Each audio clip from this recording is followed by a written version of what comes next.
Buenas tardes, bienvenidos a Serenity Markets. Les habla Juan Esteve en este lunes 7 de febrero del año 2022. Una sesión en la que, un momentito que esconda esto, una sesión en la que tenemos leves alzas en Europa, exceptuando el IBEX 35, aupados en parte por el buen cierre en Asia, donde Shanghái y China han cerrado con alzas en torno más o menos al 2%. China por encima del 2% y Shanghái un poquito por debajo. Bueno, el viernes en Estados Unidos cerramos una sesión en positivo después de una semana muy volátil que hemos tenido, empujada en parte por las presentaciones de resultados de las grandes tecnológicas, algunas con mejor rendimiento, otras con peor rendimiento, como en el caso de Facebook. Como dato, de las 278 empresas del S&P 500 que han presentado resultados hasta la fecha, el 78,4% ha reportado ganancias por encima de las expectativas de los analistas. Si vemos, antes de esto, vamos a ver un poco la evolución de los índices europeos. En el CAC 40 tenemos ahora mismo está subiendo un 0,32%. Importante destacar este soporte oblicuo que parece que lo ha respetado bastante bien, lo respetó bastante bien el viernes y ahora parece que lo está cumpliendo también. Yo creo que esta referencia la está dando por buena. Quizá esta sería la segunda sesión que tomamos como referencia, como digo, este soporte oblicuo, y quizá pues deberíamos tenerlo en cuenta quizá para próximas sesiones. Si nos vamos en el caso del DAX, está subiendo ahora un 0,37.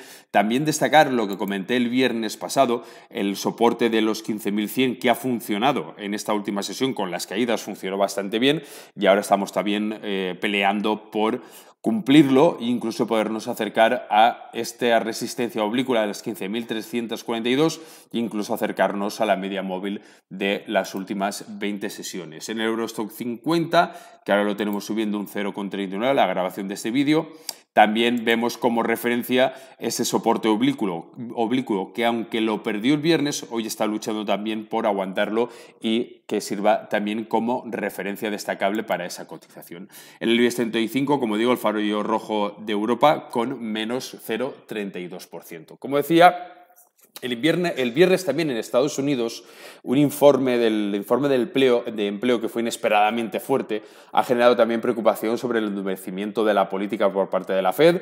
Ojo, porque este jueves se publicarán datos clave sobre la inflación en Estados Unidos y entre ambos datos, entre lo que conocimos el viernes del informe de empleo y los datos de la inflación que conoceremos este jueves, ambos nos van a dar una pista de por dónde pueden ir los tiros de la política que pueda arrojar la Fed. Los mercados están valorando incluso la posibilidad de que la Fed suba 50 puntos básicos en marzo y la posibilidad de que las tasas alcancen el 1,5% de cara a final de año. Al final, todo esto son elucubraciones de cara o por parte de diferentes casas de análisis. Lo bien cierto, y es mi opinión, es que la Fed va a ir adaptando los movimientos de los tipos de interés conforme vaya viendo la evolución de los datos de empleo y la evolución de la inflación.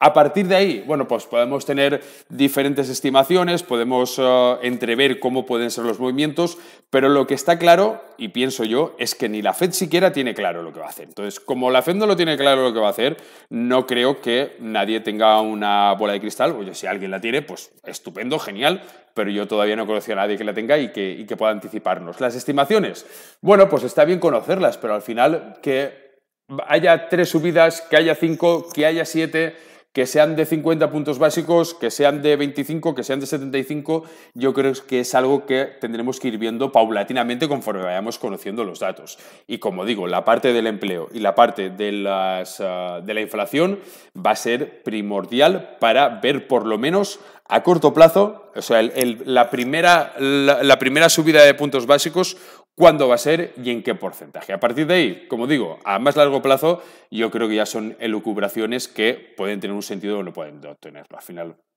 importante también el dato que se conocía hoy, que la liquidez del mercado en las acciones de Estados Unidos ha caído a niveles que vimos por última vez durante las ventas masivas que tuvimos al inicio de la pandemia del COVID hace prácticamente 2 años.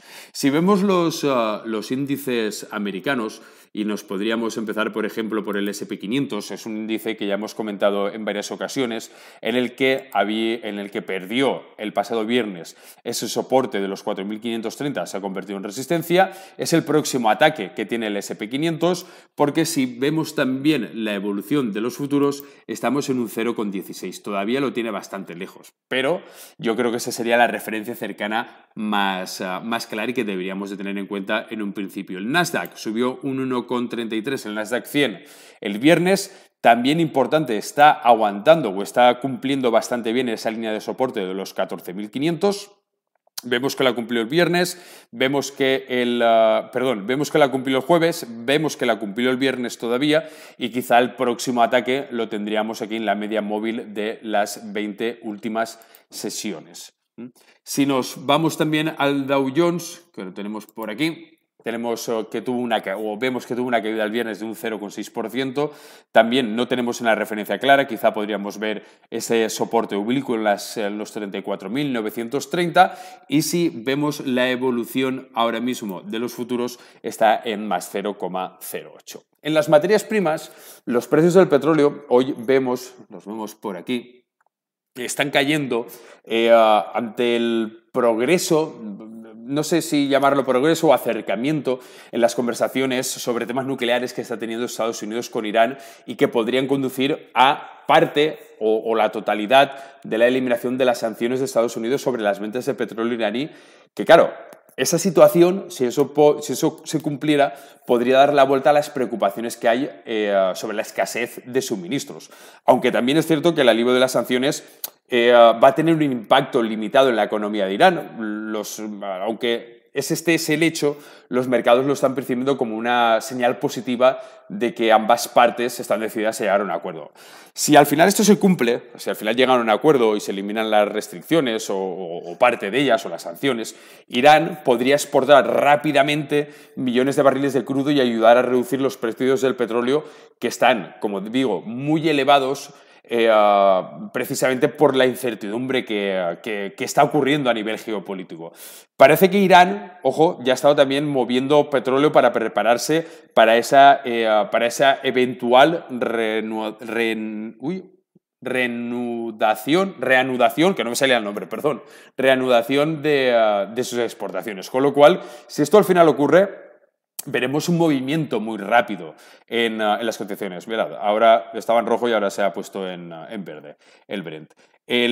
Por otra parte, también tenemos hemos sabido hace unos momentos, por medio de Ursula von der Leyen, que la Unión Europea está hablando con Estados Unidos y otros proveedores también para ver cómo aumentar las entregas de gas a Europa en medio de las preocupaciones que está habiendo por el suministro de Rusia. Lo mismo que os decía anteriormente en las tensiones geopolíticas. Claro, las crecientes tensiones entre Occidente y Moscú por el tema de Ucrania han generado preocupaciones sobre los flujos del gas ruso a Europa. Los precios, por otra parte, se han disparado a niveles récord también, porque las exportaciones que está haciendo Rusia a Europa están siendo mucho menores de lo que estaban pactadas. Entonces, si al final con Rusia no se llega a solucionar el tema de Ucrania por el tema de conversaciones, podríamos entrar en un conflicto armado y eso, pues, lógicamente,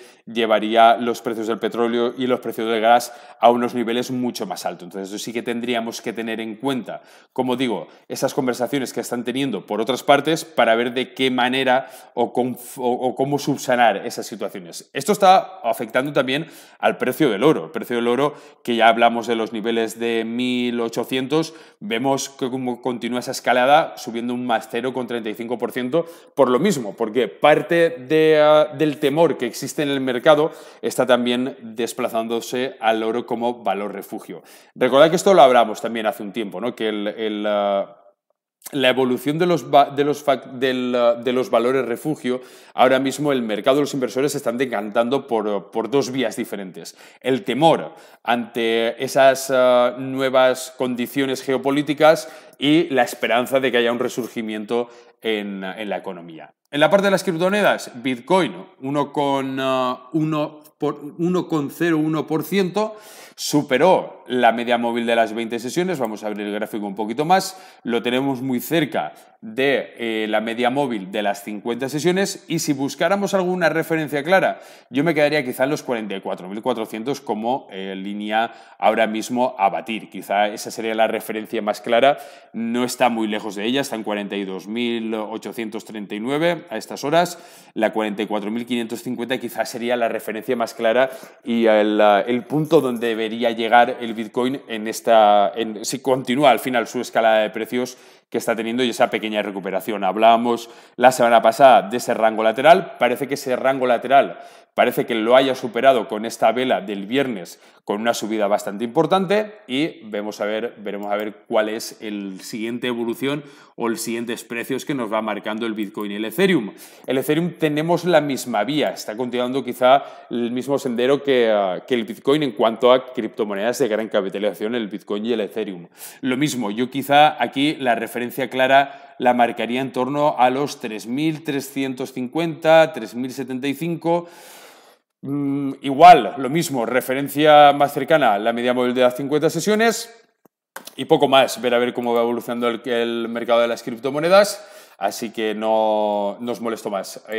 Nos vemos mañana a la misma hora. Pasad buena sesión, cuidaros, hasta luego.